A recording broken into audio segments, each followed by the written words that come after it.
must have put 50 bulbs in there. Now they're all old. No, not a single one came up. Not one.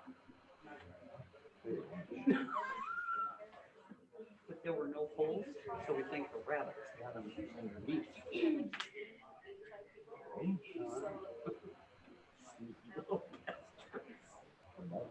Yeah.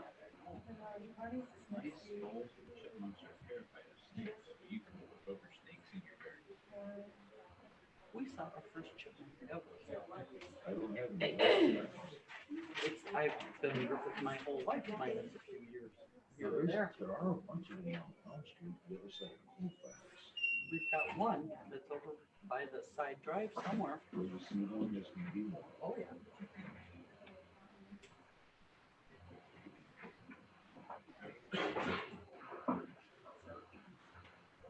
Who's got his service post? I don't, Lynn.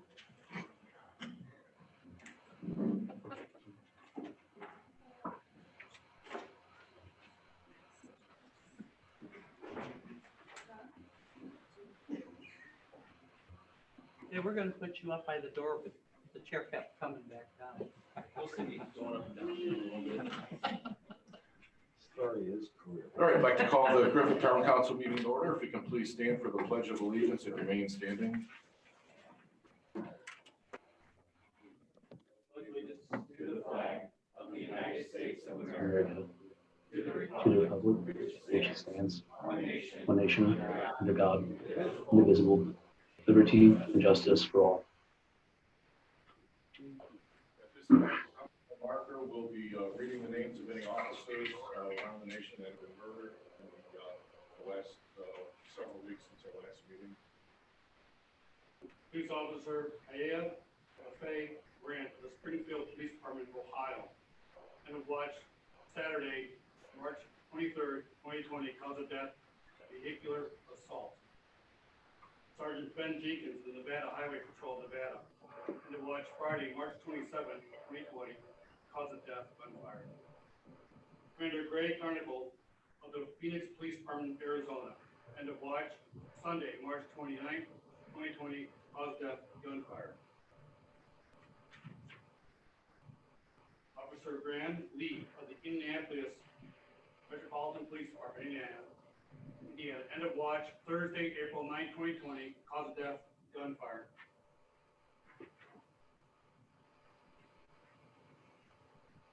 Police Officer Justin Putnam of the San Marcos Police Department, Texas, end of watch Saturday, April 18, 2020, cause of death, gunfire. Police Officer Christopher Eric Ewing of the Smyrna Police Department, Georgia, end of watch April 20th, 2020, cause of death, vehicular assault. Police Officer Dan Walters of the San Diego Police Department, California, end of watch Thursday, April 23rd, 2020, cause of death, gunfire. Lieutenant Glenn Dale Cuto Jr. of the Baton Rouge Police Department, Louisiana, end of watch Sunday, April 26th, 2020, cause of death, gunfire. Deputy Sheriff John Andrew Roden of the Bell County Sheriff's Office, Texas, end of watch Sunday, April 26, 2020, cause of death, vehicular assault. Police Officer Michael S. Mosier of the Overland Park Police Department, Kansas, end of watch Sunday, May 3rd, 2020, cause of death, gunfire. Do we have a preacher tonight? We do not. Just ask that, please remember the officers and their families in your prayers and thoughts as we move on in our lives. Unfortunately, there's many like time that you not ever remember. So thank you.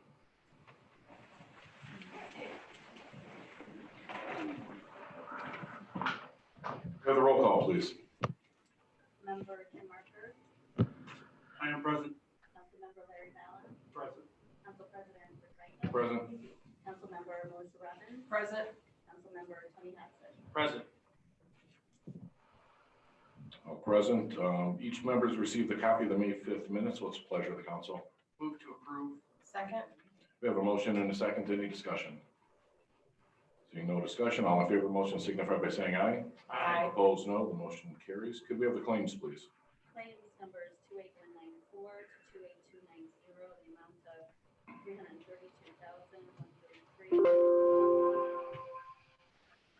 Make a motion to approve the minutes as read. Second. We have a motion to approve the claims and a second. Is there any discussion? All in favor of the motion signify by saying aye. Aye. Opposed, no. Motion carries. Could we have the announcements, please? There are two announcements this evening. First one, there will be a redevelopment commission meeting on Tuesday, May 26th at 6 p.m. Second announcement is the next town council meeting will be on Tuesday, June 2nd at 7 p.m. There will be a study session before the meeting at 6:30 and one will follow if necessary. Thank you. We do have quite a few communications tonight.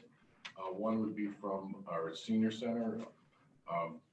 Joel had worked with our police department on the supervision of Greg Mance during the COVID outbreak and emergency.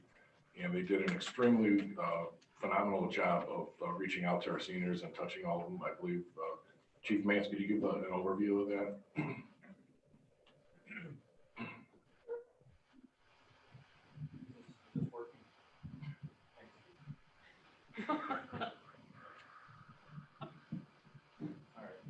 At the direction of the town council, out of concern for the seniors and the more vulnerable members of our town, I was tasked with assisting our police department social worker, Erica Rios, and Joelle, the director of the senior center, in developing a list of those people. With the assistance of our clerk treasurer, Gina's, we were able to get that developed very quickly, and I'll have Joelle speak about what transpired. But between Joelle and social worker Erica Rios, they made contact with over 800 residents to make sure that they had all their needs met. Just real quick, what we did was we called each and every one of them and just to check on them and tell them that someone was thinking about them. I don't know if any of you have ever been to the senior center or have parents, grandparents that do come to the senior center, but these people are really special and they get very lonely during this time. And just a phone call saying, hi, how are you? The town of Griffith is thinking about you. Do you need anything? Made a huge difference. And, Chief Mance got some phone calls saying, from the seniors saying, thank you for reaching out. And it was kind of special, Senior center is a special place for these people. And, we want to keep it that way and we want to keep all of them healthy. But we did talk to over 800 of them and I did not have one person that was sick or really needed anything more than food. So everything went well. Okay. Thank you, Joelle. A tremendous job. Thank you very much.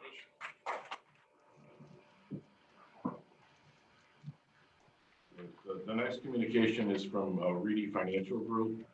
We had asked Reedy to take an overview of the town's finances going into 2020, especially with the extensions of property tax bills that are going to be paid. We wanted to make sure we were going to be all right without any shortages and what options are if there were. And I think they would do some other work. We asked them to add to some work that they did during the legislative session regarding the circuit breaker analysis for both us and the Griffith public school system. So Tim Stryker is on the Zoom meeting right there. So Tim, if you can hear me, would you be able to present that data?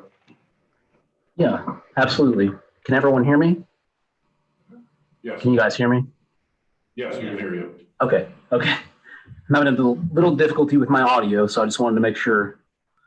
So like Rick said, I'm Tim Stricker with Reedy Financial Group. We were asked, probably, it's been going on, 2 years now, Rick? Back when you guys started doing all this stuff to get the legislation passed to move out of the township, to get into one of the other townships, North St. John Ross. And part of that was doing a kind of in-depth circuit breaker analysis. For those of you that aren't aware, this year, a lot of the previously exempted debts went back onto the circuit breaker calculations. So there was pretty big impacts all across Lake County for that. I would like to say on that note that the town has been doing its due diligence for the last 10 years, been doing excellent planning, paying down its debts, doing the planning it needs to, taking the proper steps. This year is looking great. Projections for the next couple years are looking really good. And then part of trying to get the legislation passed was doing an impact, sort of like a revenue impact kind of ballpark estimate for overlapping units. By overlapping units, the biggest one that's going to be impacted by the township change, other than the town, will be the school.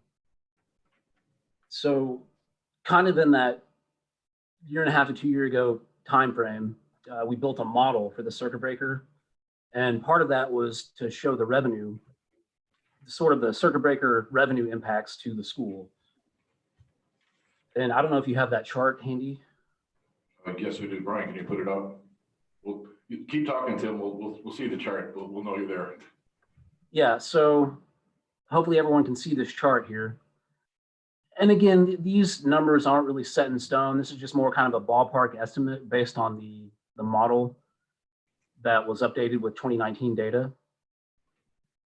So you can see what's going on here is the school versus 2020 will be saving roughly $296,000 in circuit breaker in 2021, and then $433,000 in 2022, and then $335,000 in 2023, and then like $540,000 in 2024.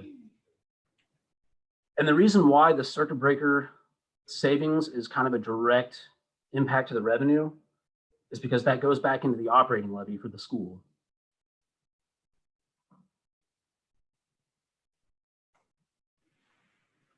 Okay, you there, Tim? Yep, I'm here. Okay, all right. So I think one thing to note, I see a star on here that the 2020 rate is predicated on the assumption that Griffith would be in North Township. Whereas from 2022 to 2024, we will already be in North Township.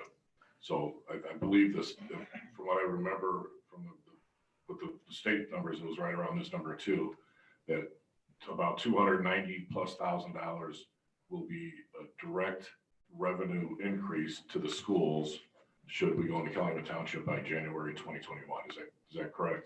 That is correct, yes. Okay, and the towns was a little bit less than that, I believe. Yeah, the So, towns was a little bit less than that.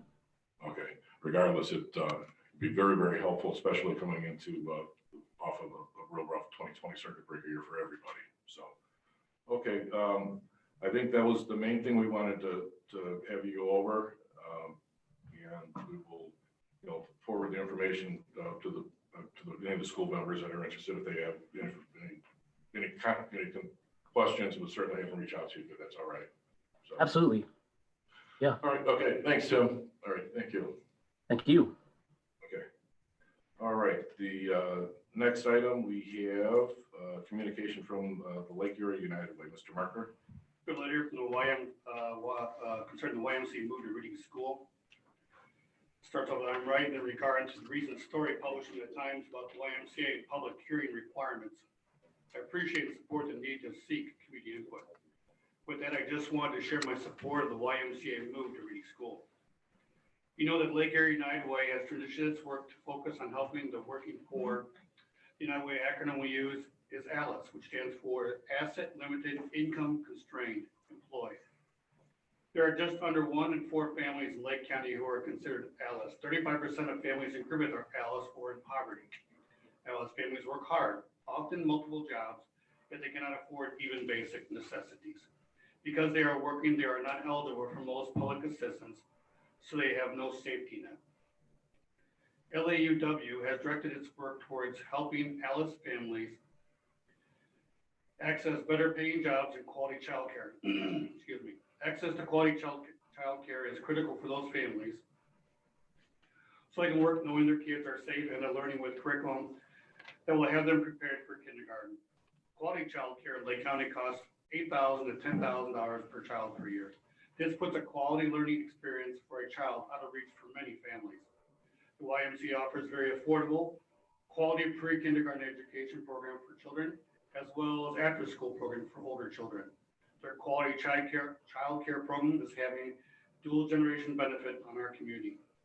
During COVID, excuse me, when many child care and out-of-school providers closed, the YMCA stepped up and is providing backed up child care for healthcare and other first responders programs and families, as other those families now able to return to work and need backup care when schools are closed and summer programs have been canceled. LAUW is currently offering financial assistance for healthcare and first responders and intends to offer subsidies to ALIS families in partnership with the Y. Our community already lacks sufficient childcare seats pre-COVID. The situation will be worse for some time because many small childcare providers will not be able to survive the impact of COVID on their business. Please see the below article linked in the description of nationwide dilemma around this issue. The YMCA has important plans to expand its child care program. This is a significant investment that will better the community of Griffith. It is an ideal location for families who need access to this care.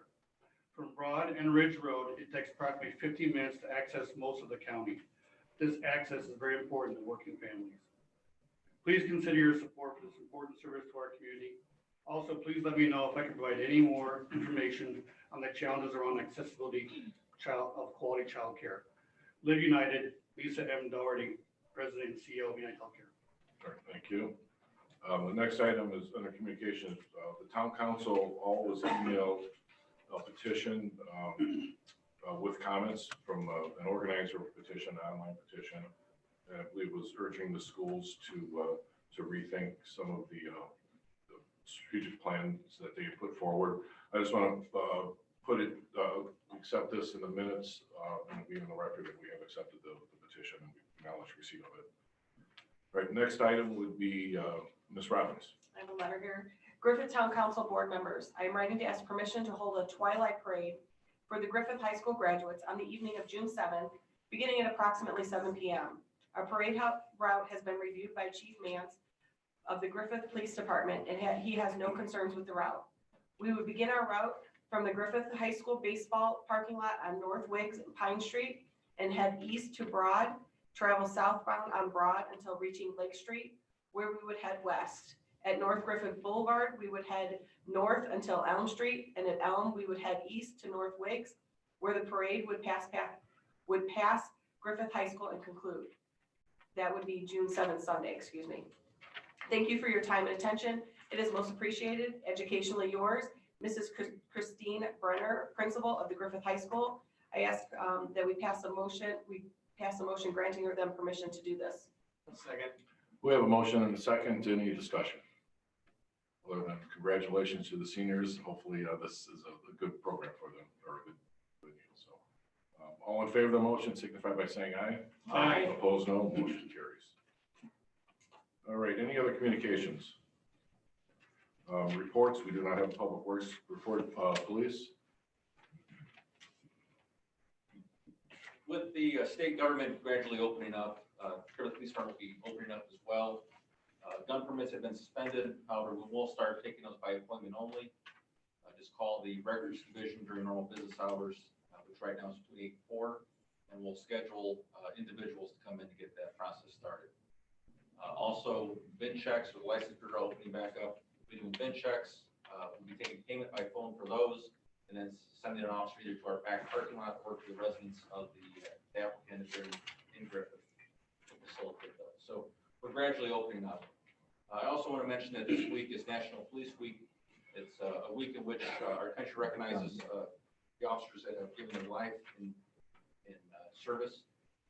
We had an officer in 1963, Lieutenant Tex Minter, who died in an automobile accident. So I just want to recognize him tonight, as well as we had an officer who committed suicide in 1976, and we want to recognize him as well, and the tragedy that it holds many officers throughout our country. All right, thank you, Chief. There is no fire report tonight. Building Commissioner. Thank you. I'd just like to say that everybody has been very busy in the town of Griffith since the COVID has started. Believe it or not, even operating though town hall has been closed to the public, we've still operated through many other venues or avenues to get permits in and out. And in just since the town hall closing in the middle of March, we've done 196 permits. There's a lot of building going on. There's a couple duplexes getting ready to go up. Big commercial store on Ridge Road. There's a lot going on, and just wanted to reassure everybody about everything what's going on. It's nice to see people fixing up their homes, and we're here to help. All right, okay, thank you. We do not have a finance committee report. So at this time, we do offer public comment. We will offer it twice, once at this time and once at the end of the meeting. This particular comment is reserved for anybody who would have a question or a comment on any item on the agenda before we would actually take a vote on it. So if you have a question or a comment on any of the agenda items, now would be the time to say that. There's also time to speak after the meeting if anybody chose to do so. So would anybody have any comments at this time? All right, seeing no comments, we will go on to the new business. We have no unfinished business. Mr. Valley, the first item. This item comes to us by way of the Griffith Board of Zoning Appeals. There was a request by petitioner Paul Besmar, whose business is located at 234 South Lindbergh, for a use variance to allow a Nerf urban dodgeball entertainment area.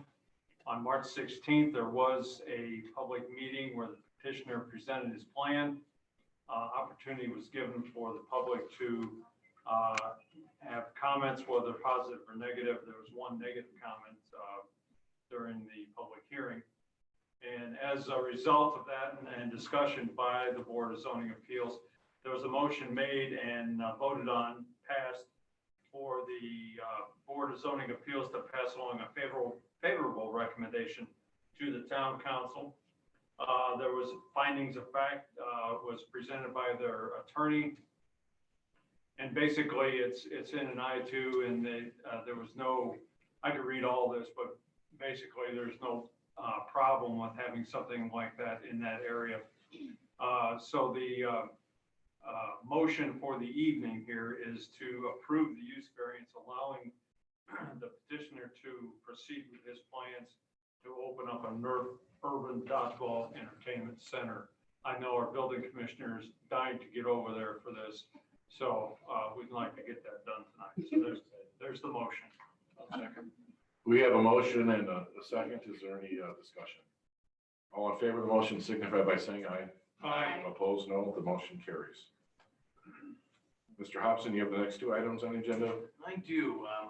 We have some need for some legal counsel. I have a proposal here from Schwerd, Fryman, and Turinga, and we are looking for counsel for the BZA and the Plan Commission.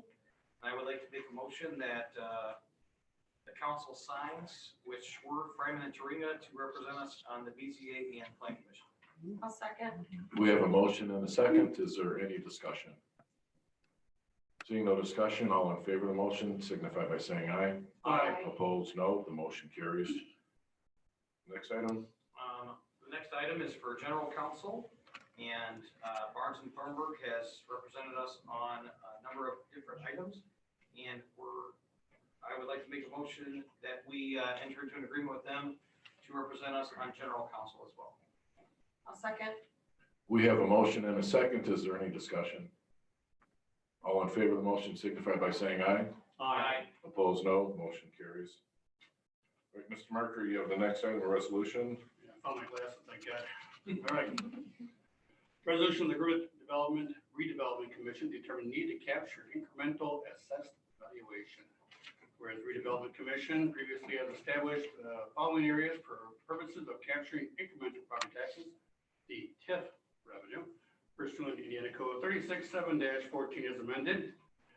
Whereas the commission is required to make certain determination related to its need to capture TIF revenues for the following budget year with respect to each allocation area. Pursuant to Indiana Code, the commission hereby determines that for budget year 2021, all the incremental assessed value of taxable property in each allocation area is needed to produce TIF revenues necessary to make when due principal and interest payments on bonds in pursuant of Indiana Code, plus the amount necessary for other purposes described in Indiana Code with respect to each allocation area. I make a Mr. Marker, I believe the motion would be in order that the town council would approve of the redevelopment commission signing this, or encourage them to sign it, I should say. That's all, just pretty good. I was ready to make it. So make a motion to encourage the redevelopment commission to sign off. I'll second that. We have a motion and a second for the town council to encourage the redevelopment commission to sign off on the incremental assessed valuation. Any discussion? All in favor of the motion signify by saying aye. Aye. Opposed, no. Motion carries. All right, Mr. Valley, you have the next item. No. Oh, wait, no, they jumped one down. Missy, you have the next one. I have the next one. The town of Griffith has an appointment to the Lake County Convention and Visitors Bureau, commonly known as the South Shore Convention and Visitors Authority. I make a motion that we reappoint Andy Quinnell to the commission for the term of July 1st, 2020 till July 1st, 2023. A second. We have a motion and a second. Is there any discussion? All in favor of the motion signify by saying aye. Aye. Opposed, no. Motion carries. Next item is Mr. Valla. I have resolution 2020-11, a resolution by the Griffith Town Council urging the Griffith School Board to delay action on closing an elementary school. Whereas the Griffith Town Council, as the fiscal and legislative body of the town of Griffith, Indiana, from time to time encounters issues of public import and moment which invite an expression from the elected representatives as part of the public discourse on matters. And whereas the council, as the elected representatives of the citizens of Griffith, wish to express by this resolution the will of these citizens as it concerns the closure of an elementary school by the Griffith School Board. Whereas the council has no authority in the decision-making process of the board as separately elected officials or actions taken by said board, and whereas from time to time issues of great public importance may necessitate that the council issue a public statement or opinion on a particular matter, and whereas many citizens of the town of Griffith have requested that the council issue a statement regarding the recent actions taken by the board in adopting a strategic plan that involves the closing of Reedy Elementary School and subsequently placing all K through 2 Griffith Elementary students at Wadsworth Elementary School and all 3 through 5 students at Barriger Elementary School. And whereas the council has reviewed the correspondence and request from the citizens conveying the following concerns and questions. Question number 1, what is the current enrollment data? This board has presented a declining enrollment trend, but those numbers are contrary to public data published by the Indiana Department of Education. Item 2, what publicly available data was used to implement this strategic plan and close the elementary school? There are serious concerns regarding the lack of available public information, including studies, data, home valuation impacts, community enrollment trends that the board used to justify its decision. Number 3, was the decision to vote on and implement the strategic plan during a global pandemic necessary? There are serious concerns regarding the timing during the COVID-19 pandemic and process used by the board to pass and implement the strategic plan. Question number 4, were all applicable laws followed pertaining to the sale or lease of real property to a charter school as required under Indiana law? There are concerns that applicable provisions set forth under IC 20-26-7-1 were not followed. Number 5, what is the overall financial impact to the school corporation and the town of Griffith if the strategic plan is completed? Further fiscal analysis is needed in order to fully understand the impact on various funds maintained by the board, its operations and education, if the elementary school is closed. Furthermore, the board must examine the financial impact to the school corporation when the town of Griffith ceases to be part of Calumet Township and when existing school bond payments cease in 2022 and 2024. Resolved by the Town Council of Griffith, Indiana, that the Griffith School Board is urged to delay any action concerning the closure of Reedy Elementary School for at least 120 days to provide adequate time for review of the issues described above. Now, before I make the motion on this resolution, I'd just like to make clear that we as a town council have no authority over the Griffith School Board. They are an independent body. They can do pretty much whatever they decide to do. These are suggestions. We're asking them to take a moment and respond to some of the questions that we as a town council have been getting, and we don't have the answers, so we can't provide it. We're asking the school board to step up and answer some of these questions and concerns. Having said that, I make a motion that we adopt resolution 2020-11. I'll second that. We have a motion and a second. Is there any discussion? Mr. Councilman, fellow council members, I'd like to explain my vote, which we have here in the next minute or so. As we all know, as Larry explained, there's two separate boards here in town. There's the town council, that's the governing body for the town. And there's a school body, a governing body, that's called the school board. As a parent of the town, I can understand the uncertainties and the confusion and the not knowing, the inconvenience, et cetera, et cetera. However, as a town council member, I feel it is not our place to give unsolicited advice, recommendations, or opinions. Thank you. Okay, any other discussion? I just Mr. like to make a Robinson? comment, yeah. I think it's a hot button for everybody, and I think there's a lot of confusion on all sides. I've talked to school board members, I've talked to parents, I've talked to people outside of the town. I don't envy your guys' position at all. We've had some very unfavorable things that we've had to do as well, and I don't envy it. I do think it's important that you take the public and educate them on what needs to be done, and that allow people to make comments and whatnot. And I think making a pause of any kind would be good, and at least, allowing people to know. I mean, I've asked questions and heard more data, and, it's good to become educated in more than just an hour statement. So I do agree with our statement, and again, I respect the school board, every member on there, and I respect the tough decisions that they're gonna have to make with current financial crisis. But I also do agree that maybe it's a good idea to take a look and make sure that, you're responding to the citizens' wants and desires and needs, and maybe explaining it a little better. And that could be, so that's my comment. Any other discussion? No, not that we want to get in an argument, but it's not to say, but I appreciate what you just said here. But, sometimes it's challenging and difficult to trust the governing body that you appointed there and put in office here. So, it's a very difficult decision I had to make, but frankly, I would not want the school board to be coming to the town council and telling us or advising us or giving us a heads up of what to do. So I rest finally in that matter. Okay, any other discussion? So back to the trust factor. Yeah, we do trust the school board. We just trust our council members. We trust ourselves. However, I think since I've been doing this, we always say we trust and verify. We trust and verify our own actions and our own decisions. If we make a decision, or if I make a decision for the town, I'm going to verify it before we go ahead with it. So yes, we do trust them, but please base it on facts, and more importantly, base it on who your real bosses are. It's not us. It's the people it's residents in the crowd. It's not one parent, it's the entire town. That's who pays all of our salaries. So that's all that we ask.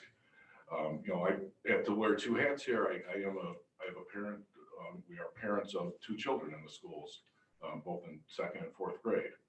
And, I get very upset when I hear people, trashing the education part of the schools, because from our experience, I would give the schools an A++++. There is not a thing that the school has done or offered that I would not change to make it better. So it's an exceptional learning experience. My girls are fortunate. They have tested very high in all the academic state exams as well. But it's a reflection on the teachers, which are absolutely wonderful. And I personally take offense when I hear people saying that, there's something wrong with the schools and the teachers need to be fixed or something like that. And I would defend the teachers, at any time as a parent. So that would be my feelings as a parent outside the council. But as a council, I think we owe it to our residents to bring these topics forward. We have never been contacted more on any topic in the 12 years that we've been in charge on one particular topic. So that's what we felt, that we owe it to the school board members and the residents themselves to at least allow themselves to be heard. And when doing so, we've captured a lot of the correspondence we've had from them, and whether it be email, verbal, in person, and we put not all of it, but a portion of it into the resolution that we had. So that was the whole purpose, as Mr. Vallis said, we have no authority over any of the schools, nor do we want it. But we are just allowing, you know, our citizens to be heard through the council, and with no attack and no offense on anybody else. So anybody have any other comments or discussion? All right, with that said, all in favor of the motion signify by saying aye. Aye. Opposed, no. No. The motion carries. All right, do we have any other business from the council? We have, under the pending items, we have the township. We do still have until June 30th to hopefully get accepted by either North or St. John Township. That would take effect January 1st, 2021. We will not hold up on that. So we'll be contacting them as soon as we can open up a little more and get around more freely and hope for the best. There are no other issues other than we do have one item on there was a statement from the council regarding the COVID-19 response. This would be more directed for our town employees and department heads. Just so we haven't had a meeting since, well, last week was a real short one, but March 17th was the last time we were able to meet before the lockdown started. I would just want to say the way the town operated under there, we have what's called a safety committee, which is comprised of the town council president as well as all of the department heads, including the police and fire chief. And we met very frequently and very thoroughly to discuss all of our operations, looking at worst case scenarios and anything you can imagine. And I would just like to thank each and every member of that safety committee for a phenomenal job done. I could go to bed every night feeling safe that we've got the proper police, fire, public works, building, everybody watching over things if there were some issues. So that was an exceptional work that was done in a very short period of time. And then finally, just to thank all of the town employees. The town of Griffith never shut down. We would accommodate somebody if they needed to be accommodated, but everybody showed up to work every day for the most part. And as Mr. McDermott read, in the building department, we passed out, we dealt through 190 some permits just during the lockdown period when the town hall was closed. So thank again to all our town employees. And we anticipate opening up hopefully towards the end of May. We're going to follow the direction of the governor. The town council has no intentions of putting any further restrictions that would be added anywhere other than what the governor or the federal or CDC is suggesting. So, all right, is there any other business from the council? All right, this time we'll open the floor for public comment. This time you can comment on anything you like. We do ask that the comment does not take any personal attacks on anybody, including anybody in the audience, or which I know that won't happen. But that's all. Just be please be civil and you know, hopefully to the point. Does anybody have any public comment tonight? Yes. John Dudlicek, 223. You don't need to say your address. All right. So as a school board member, just and I'll let my comments be when I'm on school board, but just appreciate your engagement in schools. That everybody cares in this community about the schools and its schools. And we have a big communication issue, so we're working on that. And we're going to address those things, and we'll take those to heart, and we'll talk about what you resolve, what you voted on tonight, and most of it we've talked about, but we'll continue to talk about it and appreciate your care about our schools. Thank you, John. You don't have to state your address, just your name. Would anybody else like to provide a comment this evening? I hear somebody out there. Steve, could you step outside so we can get in? Okay. We're not going to break. We wouldn't want to break the law. We're being filmed.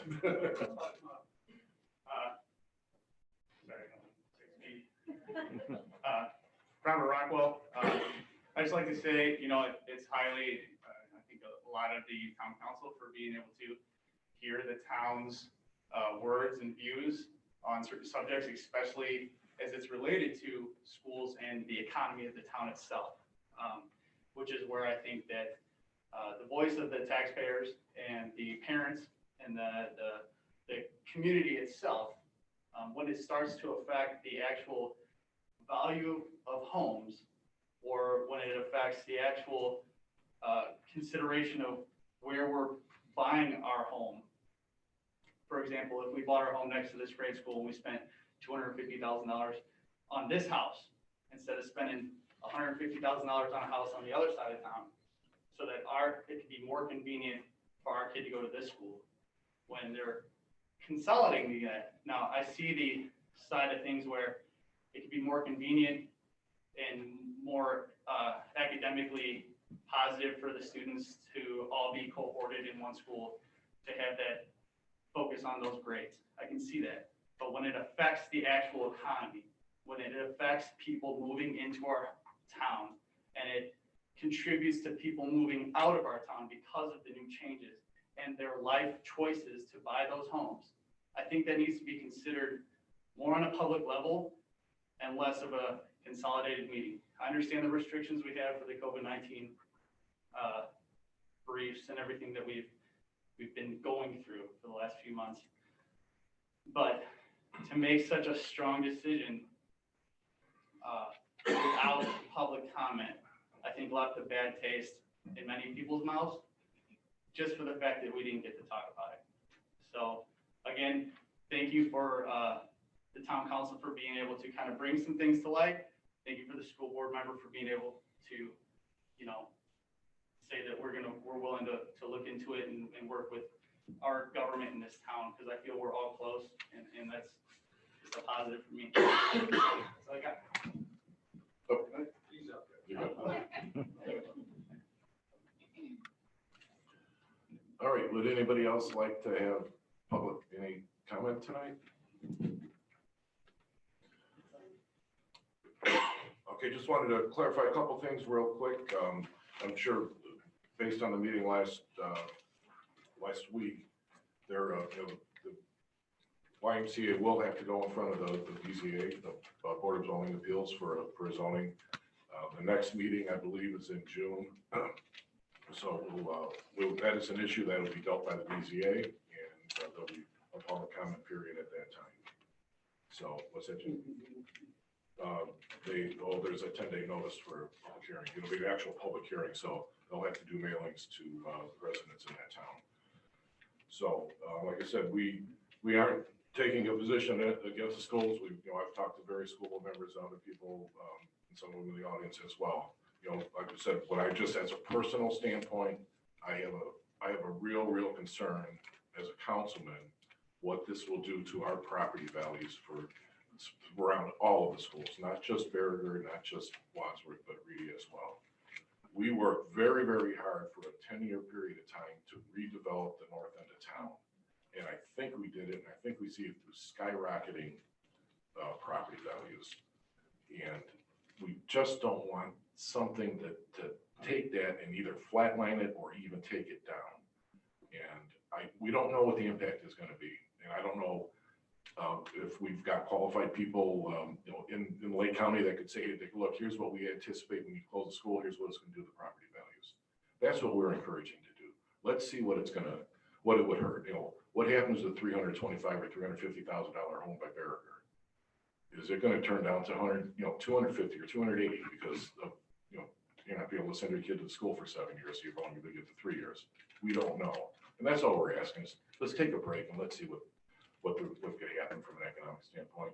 We've come too far as a town. We are rising like you wouldn't believe in property values. And I've got a report for an MLS report. We had approximately 1,500 new home buyers in Griffith since I think of about 2013, which is over 25% of our homes have turned over in about a 6 or 7 year period of time. That's phenomenal numbers. And it's not because people are selling, it's because people are buying.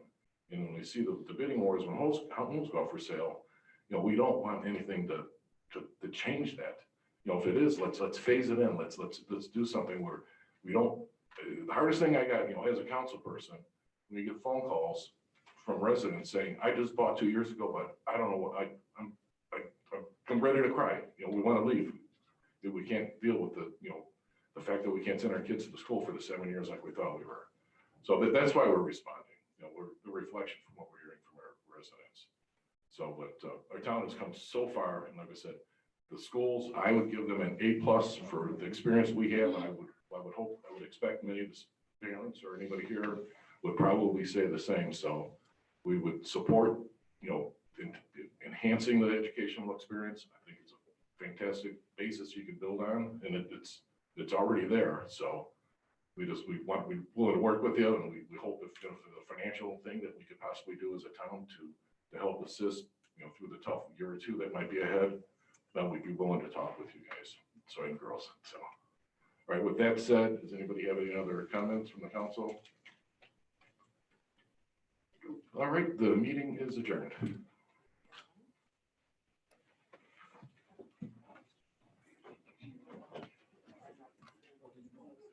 I think I owe Jim Mark a race.